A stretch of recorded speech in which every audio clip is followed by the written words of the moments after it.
Bueno, a ver, vamos a tratar de explicar algunas cosas que pasan. En principio, si uno tiene que analizar lo que pasó en estos 20 días, menos 18 días de que asumió Milei, lo que ve es un presidente hiperactivo que está dispuesto a dejar una impronta en la historia argentina, para bien o para mal. A ver, que es: yo mato o muero con las botas puestas, pero voy para adelante y no me para nadie, y a ver si me pueden parar. Eso es prácticamente, en principio, lo que está diciendo. Hay mucho en la cuenta de Twitter de Milei, hay mucho retweet de él a gente que dice: ¿y dónde está el teorema de Baglini? ¿Cuál era el teorema de Baglini? Baglini fue un diputado radical de Mendoza, muy gordo, es un tipo muy voluminoso, muy inteligente también, que dijo: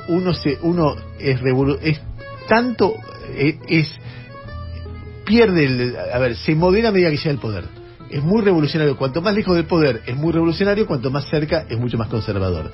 Y todo el tiempo él retuitea cosas que dicen: derogó el teorema de Baglini. Esa historia de que cuando te acercas al poder sos más conservador, acá no va, porque sos mucho más enérgico y mucho más reformador, si querés, cuando llegas al poder. Eso es por lo menos lo que él trata de transmitir.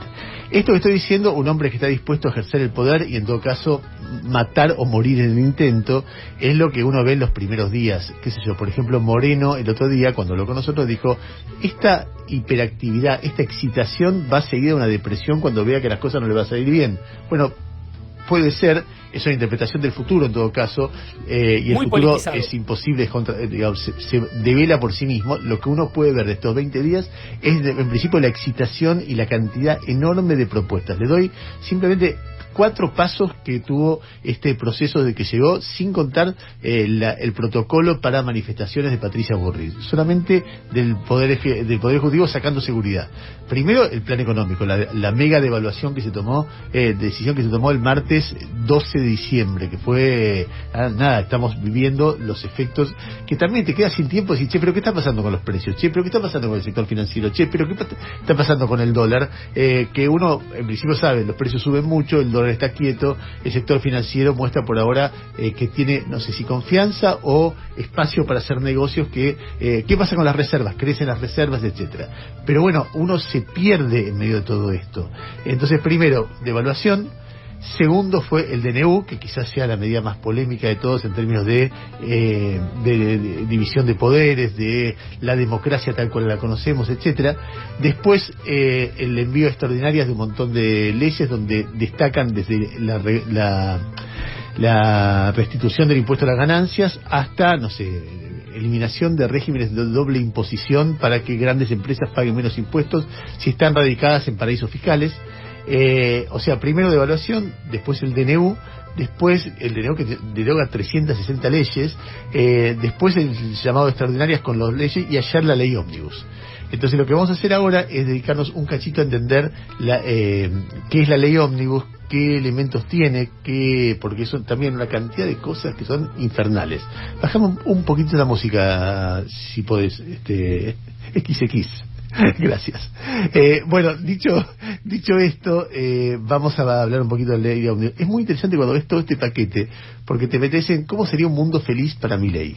¿Cómo sería? Que si él pudiera hacer todo lo que quisiera, y él lo va diciendo: si yo pudiera hacer todo lo que quiero, voy a hacer, el mundo sería de esta manera. Y entonces lo primero que tiene en todo, tanto en la decisión de mandar el DNU como en el proyecto de ley de emergencia, un mundo sin Congreso. Un mundo feliz para Milei es un mundo donde el Congreso no decide absolutamente nada. El DNU lo da por hecho, porque se mete en el ámbito legislativo y te deroga 360 leyes, que son 360 leyes importantes, discutidas, etcétera, y él a sola firma las deroga. O sea, me los paso. Un mundo sin Congreso se ve cuando él asume, que dice: sí, yo vengo acá, hago una cuestión formal, pero salgo a la calle y le hablo a la gente. Y un mundo sin Congreso también es el primer artículo, o la primera parte de la ley de emergencia, donde pide una delegación de poderes a él. Y entonces, ¿qué es lo que pide? Pide que por 2 años, extendibles a 4 por él mismo, le den todo el poder para legislar en materia económica, financiera, fiscal, previsional, de seguridad, defensa, sanitaria, energética, sanitaria, pone de nuevo, administrativa y social. O sea, como estamos en emergencia, me tenés que dar todo el poder a mí. El argumento de la emergencia siempre es el argumento contra la democracia. El argumento, a ver, ¿por qué violaba los derechos humanos de dictadura? Porque había un ataque externo, no era porque eran asesinos o torturadores.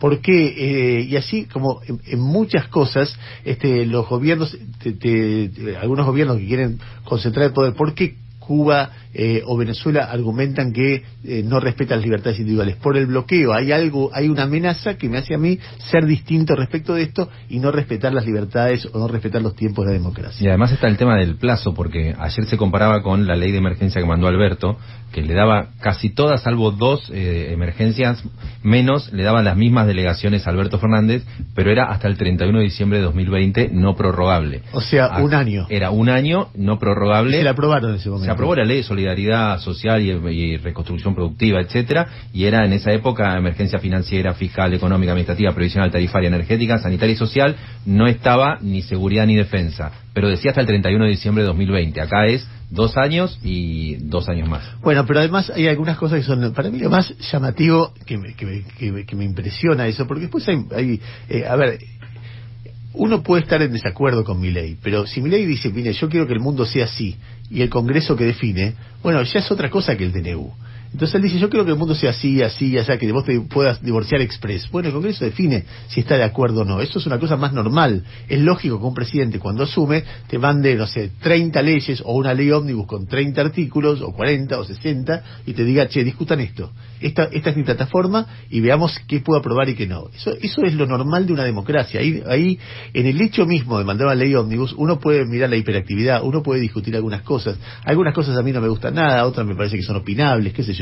Y aumento de impuestos a las exportaciones del 15%. En general, a priori, si vos tenés que hacer un ajuste, yo prefiero que sea por impuestos y no por gastos, con lo cual las personas afectadas dirán, pero este impuesto lesiona la actividad de esta manera. Bueno, son discusiones muy finas, pero yo no me voy a oponer a priori a que aumente los impuestos, que elimine la ley de movilidad jubilatoria, y yo no estoy de acuerdo con eso, pero entiendo que en un proceso de ajuste fiscal que la Argentina necesita, alguien puede decir, che, dame el poder de ver cuánto hay e ir manejándolo. No estoy de acuerdo, en el fondo entiendo que en una situación puede haber, o sea, hay situaciones que, dado que él abre la discusión, ahí yo no tengo una objeción de fondo. En el DNU sí, porque el tipo te limpia 360 leyes de un plumazo, y eso no tiene nada que ver con la distribución de poder. Ahora, hay algo que me llama la atención, y ahora vamos a ir a la enumeración de elementos, que es el tema de las manifestaciones.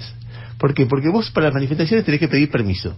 ¿Y qué es una manifestación? Que tampoco estoy en desacuerdo a priori. Tenés que pedir permiso, en general te lo van a dar en ciertas condiciones. Lo que ha pasado en estos días no ha sido, por lo menos hasta ahora, nada grave respecto a manifestaciones. El que ha querido manifestarse se manifestó, y como el gobierno mete un poco de presión con las fuerzas de seguridad, lo que ocurre es que es un poco más limitada la capacidad de cortar cortar calles. Pero bueno, por ahora eso tampoco me parece mal. Ahora, si vos decís, tengo que pedir permiso para las manifestaciones. ¿Y qué es una manifestación? Toda reunión de 3 personas en la calle. ¿Estás jodiendo? O sea, nosotros 3 nos reunimos ahora al salir y viene un cana y te dice, muchachos, circulen. Eso ojo el bar de la esquina, que suele ser un quilombo a la mañana. No, imagínate. Es como, alguien pensó algo ridículo ahí. O sea, hay algo que no... Entonces vos decir, ¿esto qué es? Es una bala a la policía para que circulen, bueno, muévanse, a cuento de nada. Porque 3 personas juntas no pueden estar, si no pidieron permiso para estar juntos. Entonces da una aval a que pase algo que no tiene que ver con nuestra vida, ni con la vida de la democracia, ni con la vida de la libertad, ni nada de eso. Con lo cual, imagino yo que el Congreso no va a aprobar semejante disparate. En todo caso, dejará pasar que hay que pedir permiso, no que permiso para la manifestación, no de 3 personas. No se pongan, 300, 500, si querés, de mínimo, pero bueno, en cualquier caso, les digo algunas de las cosas que plantean. Que, insisto, algunas están bien, otras están mal. Esto forma parte parte de la vida democrática más normal. Y como el intento de un presidente de decir yo vengo y impongo mi impronta, bueno, qué sé yo. Después la vida es la vida. Primero, lo más importante es la delegación de poderes que pide, eso no es normal, no es normal por tanto tiempo, y no es normal, además en el contexto del DNU, donde te das cuenta que no es que se va a autolimitar en lo que va a hacer, si le da, se va a meter en todo. Después el aumento de los impuestos a las exportaciones. Después, listo, la suspensión de la movilidad jubilatoria y que las jubilaciones se decidan por decreto. Después el traspaso del Fondo de Sustentabilidad del ANSES al Tesoro, con lo cual es un lío para el hombre de Giordano, el hombre de Schiaretti, como si el ANSES teóricamente lo habían puesto para manejar el Fondo de Sustentabilidad y le quitan la principal financiamiento a esa organización. Hay cosas que están, la industria del teatro, la industria del cine, la industria del libro están muy preocupados porque hay de distintas maneras reducción de fondos a la industria del teatro, a la cultura en general. Hay un intento, en esto yo no estoy de acuerdo, me parece demasiado masivo y demasiado peligroso, la privatización de todas las empresas públicas, incluso las que dieran ganancia, por ejemplo YPF. Ahí hay un negociado muy fuerte que le podría hacer, a mi entender, mucho daño al país. A mi entender, pero bueno, eso lo somete a la discusión del Congreso. Hay una liberación del mercado de combustible, o sea, las empresas petroleras pueden cobrarte lo que quieran, siempre y cuando ellos dicen, bueno, lo que va a poner un límite en todo caso es el consumo, con lo cual agarrate, cosa que se agrega a un montón de otras áreas de la vida económica de la Argentina. Es decir, vos tenés liberación del mercado de combustible, liberación del precio de las prepagas, liberación de vas a tener liberación de precios prácticamente por todas las áreas de la economía, decía. Un blanqueo bastante generoso, hasta $100.000 alguien puede blanquear sin pagar ninguna multa por haber evadido durante un tiempo, y a partir de ahí las alícuotas van creciendo. Hay un respaldo muy fuerte de la doctrina Chocobar. ¿Qué significa esto? Que si alguien que está cometiendo un delito es asesinado por un policía, la familia no tiene ningún derecho a litigar contra ese policía, ni contra el Estado, no importa cómo haya sido, si había alternativa, si no había alternativa, etcétera. O sea, un aval muy fuerte a la policía para que actúe de manera poco cuidadosa con la vida de un delincuente. Después se establecen penas de prisión efectiva para personas que corten calle de 1 a 3 años, o sea, no efectiva a la que corte calle, pero a quien organice, aun cuando no estuviera presente, cortes de calle, ya son prisiones ya creo que de 2 a 6 años, con lo cual sería efectiva si es condenado. Por ejemplo, idea que se me ocurre, Luis Delía anunció que en los próximos días va a haber un corte en la ruta 3 en protesta de no sé qué. Bueno, si esto fuera aprobado, todavía no está aprobado, él tendría que ir preso por si corta la ruta por no sé, más de 3 años, o sea, iría en cana. Hay una idea de reforma electoral que es muy técnica de explicar, pero a ver, voy a tratar de explicarlo así. Actualmente cada partido político presenta una lista con un montón de diputados, y entonces la Cámara de Diputados, según qué porcentaje saca en cada provincia, es la cantidad de diputados que saca cada uno, y entonces de esa manera se conforma la Cámara de Diputados, que es más o menos proporcional, provincia por provincia, lo que cada uno sacó. Lo que propone lo digo muy brutalmente, es mucho más complejo, pero brutalmente lo que propone este decreto, esta ley, es que se haga distrito por distrito. Por ejemplo, en la capital entran 10 diputados, se divide la capital en 10 circunscripciones, y en cada circunscripción pelea un diputado de cada sector, y el que gana sale elegido diputado. ¿Cuál es el problema con esto? Que si en un momento, ponele quien sea, Cristina se presenta y gana por el 60% en el país, seguramente ganen todos los distritos sus diputados, y entonces todos los diputados del Congreso sean de un solo color. ¿Cuál es el otro problema? Las minorías. Una minoría, alguien que pertenece a, no sé, lo que en otro momento era el Partido Libertario, no es otra cosa, se presenta, saca 17 puntos en la capital, pero en ningún lugar gana, lo que pasó en el 2019. No entra ninguno del Partido Libertario. En el actual régimen, el 17% entra. Entonces hay un elemento que por ejemplo, Kirchner instauró algo así en Santa Cruz y manejaba el 99% de la legislatura, con el 50 y pico % de los votos. Entonces, si vos le ganás a la oposición 50-30, probablemente ganes en todos los distritos, y entonces cada uno de tus diputados entre. Y vos decís, pero ¿cómo manejas toda la legislatura si ganaste sacaste el 50%? Si el que perdió tiene 30. Claro, porque el perdido tiene 30, no tenés el 30% del Parlamento, tenés toda la legislatura tuya. Entonces, uno podría decir, bueno, pero Estados Unidos es así, y siempre es mitad y mitad. ¿Sabes que nunca entendí por qué razón es así? Porque porque también es mitad y mitad, es muy pareja la relación nacional pero en un 54-17 como el de Cristina en el 2011, tenés el 100% del Congreso y por lo tanto designás jueces, removés jueces, es la suma del poder público y es otra vía por la cual se pretende instalar eso. Ahora, ojo, lo mandan los libertarios, lo manda Milei pensando que él va a ganar siempre. Pero puede pasar que en 2 años pierda y que pierda mal, como le ha pasado a muchos gobiernos. Y en ese caso perdió todo el Congreso. ¿Entendés? Es una medida que yo la pensaría bien. En cualquier caso, genera un riesgo. ¿Qué te dice? Si no, es la lista sábana. Si no, son los partidos que ponen una lista de diputados y de otra manera, en cada distrito, cada uno conoce el diputado que vota. O sea, hay un problema con la lista sábana y un problema con el régimen alternativo. Yo prefiero que sea porcentual y ver qué pasa con la lista sábana, en todo caso, ver qué reformas se pueden hacer. Hay mucho para hablar respecto de esto.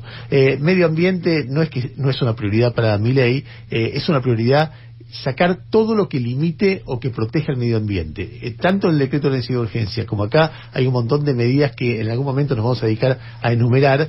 Muy parecido a Bolsonaro, la humanidad, el mundo occidental estaba muy preocupado con Bolsonaro por cómo reventaba el Amazonas, cómo permitía y cómo se iba mordiendo el Amazonas, porque lo que hay ahí son negocios. Si vos tenés un bosque y lo talás completo, hay un negocio ahí. Entonces lo que está haciendo Milei es, vamos por afuera, ningún límite a la pesca, ningún tipo de régimen de protección del fuego, ningún tipo de límite para que se talen los bosques, etcétera, etcétera, etcétera, con los efectos que se sabe que eso tiene sobre el medio ambiente. Hay algo que es curioso sobre los espectáculos gratuitos, no sé si lo viste, Jairo. Decidieron que si un gobierno de cualquier nivel, o proponen da un espectáculo gratuito, no tiene derecho a llamarlo gratuito. Esto es una norma de honganía. Yo llamo las cosas como se me cante los huevos. No, pero bueno, lo que dice es que tiene que decir espectáculo financiado por el aporte de los contribuyentes, no espectáculo gratuito. De acceso libre. De acceso libre en todo caso. O sea, a los hospitales, a los policías hay que ponerle una cartel que dice financiado por y así a todo, a las escuelas, bueno, en cualquier caso, al presidente, financiado al vocero del presidente, porque hoy en día están viviendo con la nuestra, les digo, a todos ellos que criticaban todo eso cuando estaban en la oposición. Después, se permite la reventa de entradas.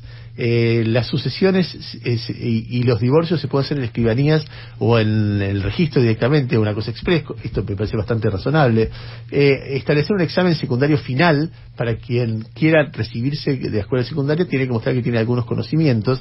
A mí eso me parece bien si logran preparar a los chicos para que lleguen ahí preparados, porque si vos lo tirás, los docentes no van, etcétera, y vos lo que estás haciendo es un examen secundario para retrasarles el título, no estás cumpliendo tu obligación como Estado al prepararlos, pero me parece bien que haya una exigencia mayor respecto de esto. Después faculta a las universidades para habilitar el arancel para extranjeros, en un artículo, hay que decirlo, donde dice que la universidad es pública y gratuita, o sea que no hay una amenaza. Después veremos si la financia, si no la financia, y así, etcétera, etcétera, etcétera. Estamos tratando de explicar una cosa muy general de qué es lo que ayer hizo el gobierno nacional, o sea, el presidente Javier Milei, diciéndole al Congreso, che, a mí en un mundo feliz quisiera que sea de esta manera.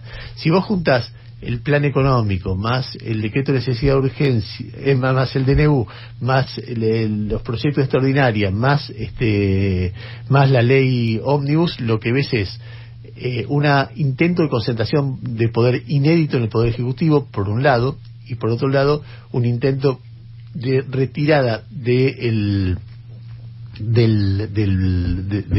Estado de la regulación de las empresas privadas. Básicamente es eso como filosofía en principio. Y después hay todo un montón de gente que no está en el campo visual del presidente. Cuando uno ve todo esto, ¿qué no ve? Por ejemplo, hay gente que no tiene dónde vivir.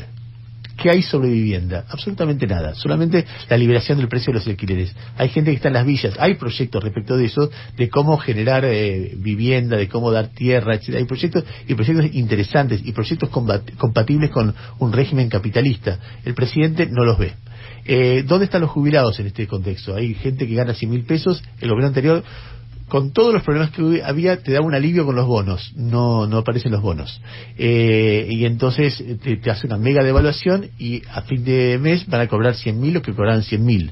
O sea, hay un elemento acá social, de solidaridad, de sensibilidad en un contexto difícil que no está en el campo visual del gobierno. No le interesa, no es prioritario, no es algo como relevante. Ahora, y en el mismo tiempo, los enfermos que no pueden pagar medicamentos, ¿dónde están con la liberación del precio de los medicamentos? ¿Qué anunciaron respecto de esto? Y te podría dar infinidad de situaciones sociales que no están mencionadas que uno dice, bueno, no tiene por qué estar mencionado todo el tiempo, es cierto, pero si vos haces una batería de medidas tan impresionante como está tomando el gobierno en este momento, uno supone que en toda esa enumeración de cosas tiene que estar la gente que sufre. Y la gente que sufre no está en el discurso del presidente, la gente que más angustiada está no está en las leyes, no está en el DNU, no está en extraordinarias, no está en el anuncio del plan económico o las primeras medidas del plan económico, etcétera, etcétera, etcétera. Jairo, no sé si vos querés agregar algo que me morfé, algo que es importante, algo de mirada. No, me da la impresión de que hay una pregunta que es: ¿para qué lo votó la gente a Milei? No solamente el 30, sino el 55, si lo votaron para sacar a lo que estaba, para terminar con la inflación, o para que plasme el país que él sueña, que es lo que queda del DNU o de la ley ómnibus. Esa pregunta no tengo cómo responderla, pero me parece que es una pregunta. ¿Te dieron el aval para todo esto que estás proponiendo, desde cambiar el sistema electoral hasta cambiar la forma en la que la gente protesta, o te dieron el aval de que se vaya Massa y tratar de bajar la inflación y darme un poco más de seguridad? Eso es pregunta, no me parece tener una respuesta clara. Me sorprende mucho que, siendo un gobierno con tanto foco en la seguridad, no tenga en las 351 páginas nunca la palabra narcotráfico. O sea, no hay una medida en materia de seguridad vinculada con el narcotráfico, y sí todo un mambo con endurecer la pena para el que protesta. Y vos decís, ese es el foco en materia de seguridad, y no existe la palabra narcotráfico en este contexto. Para mí eso es, viniendo de este gobierno que hace énfasis en la seguridad, es algo para preguntarle. Y después sí, ves una mirada muy clara de lo que vos marcabas: fiscalista, pro iniciativa privada, que perdona impuestos a los ricos, que trata de dar total libertad y retirada al Estado, y que prioriza obviamente la inversión y la decisión privada por sobre cualquier protección del ambiente o de cuestiones sociales. La pregunta es también: ¿qué de todo esto va a quedar en el tratamiento del Congreso? A ver, hay dos escenarios distópicos respecto de Milei. O sea, distópico, ¿qué significa? Que te da como miedo que pasen. Y los dos tienen que ver con Perú, es muy notable. Uno es Fujimori. ¿Quién era Fujimori? Un presidente que también muy outsider, un tipo que no se dedicaba a la política y que fue contra Vargas Llosa en ese momento y le ganó las elecciones a principios de los 90 y cerró el Congreso. El argumento para cerrar el Congreso es que había que reformar Perú, eran los 90, tenía mucho apoyo empresario y además que era el hombre que reprimió una guerrilla que se llamaba Sendero Luminoso. Entonces el tipo cierra el Congreso.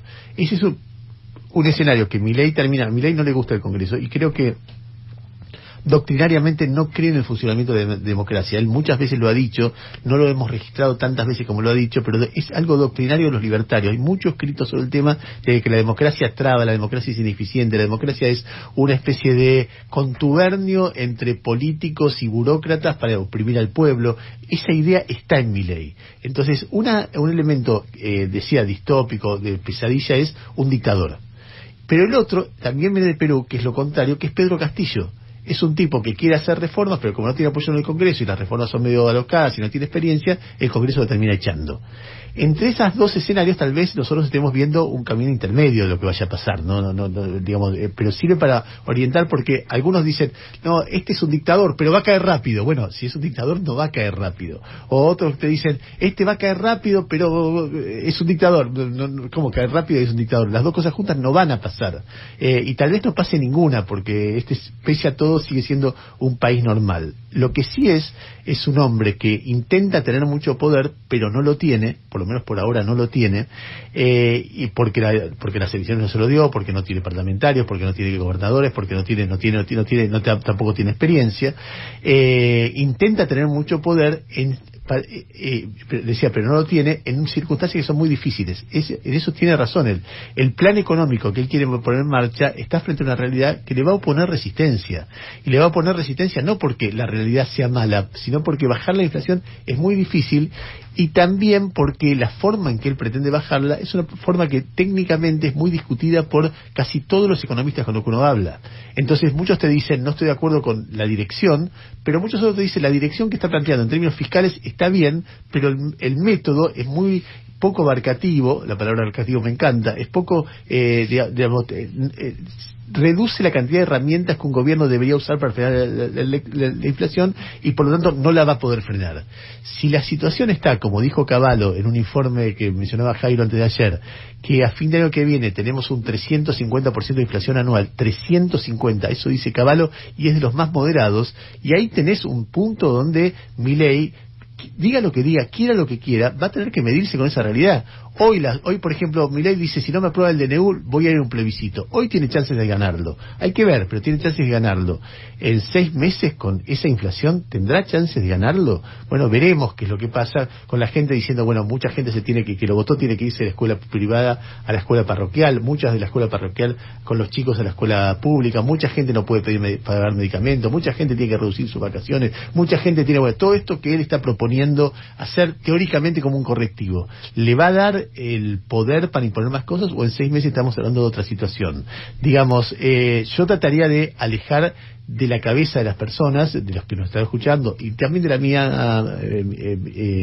la mía, esa idea de, che, va a ser un dictador, no, che, se cae. No, me parece que, ojalá, o por lo menos es una expresión de deseo, la colla vaya por un camino intermedio.